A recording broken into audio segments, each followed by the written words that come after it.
पूरी दुनिया में पक्षियों की 10,000 से भी ज्यादा प्रजातियां पाई जाती है। सभी के वही दो पंजे, दो पंख और एक गर्दन होती है। लेकिन इन्हीं में से एक ऐसा पक्षी है जिसकी एक अलग ही पहचान है, जो आसमान का सीना चीर के हजारों मीटर ऊपर 120 किलोमीटर प्रति घंटा की रफ्तार से उड़ता है, जो खुद के कई गुना अधिक वजन के शिकार को भी अपने पंजों पे दबोचकर उड़ जाता है, और इसीलिए उसे पक्षियों का राजा कहा जाता है, जिसे हम बाज के नाम से जानते हैं। और एक बाज इतना ऊंचा मुकाम हासिल करता है अपनी ट्रेनिंग और अपनी पुनर्जन्म की वजह से। अगर आप भी इस दुनिया में एक मुकाम हासिल करना चाहते हैं तो एक बाज को बाज बनने का पूरा सफ़र आपको जानना बहुत ज़रूरी है, क्योंकि 25 से 30 की उम्र तक आने के बाद भी लोगों को रिस्क लेने से डर लगता है।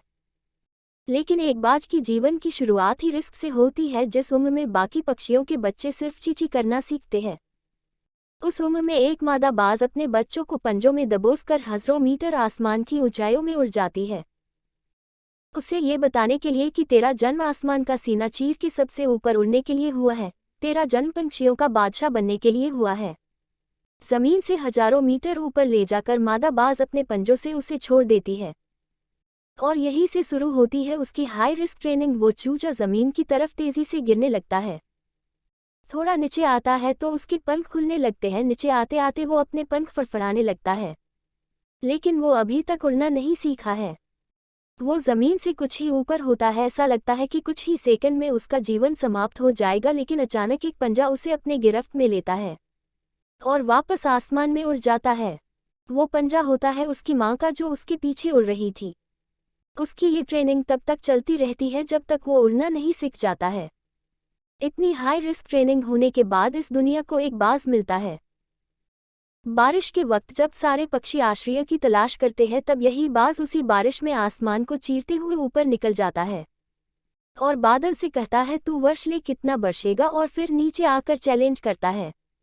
एक बाज की उम्र लगभग 70 साल होती है जब वह 40 साल का होता है।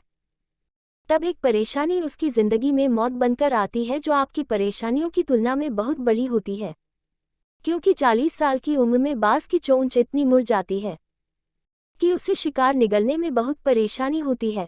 उसके पंख भारी हो जाते हैं, छाती से चिपकने लगते हैं, जिससे उड़ना बहुत मुश्किल हो जाता है।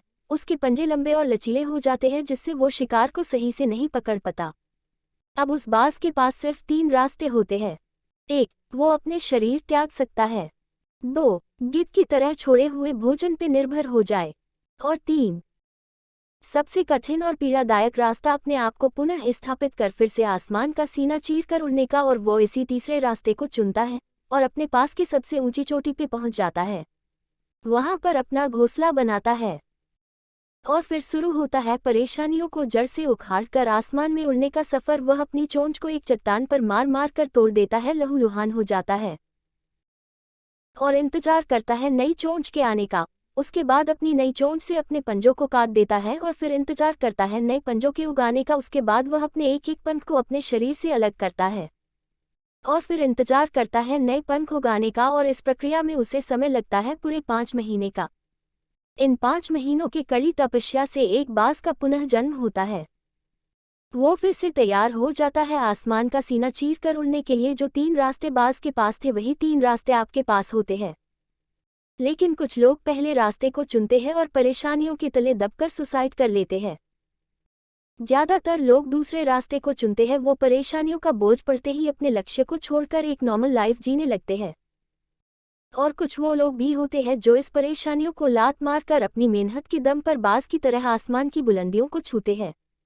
दोस्तों, बाज की यह ट्रेनिंग हमें बहुत बड़ी सीख देती है कि अगर रिस्क लेना पड़े तो लो, कि अपने फील्ड में अपने आप को इतना ट्रेन कर लो कि उस फील्ड में आपसे ऊपर उड़ने के बारे में सोचकर लोगों के पसीने छूट जाए, तभी आप अपने फील्ड के बाद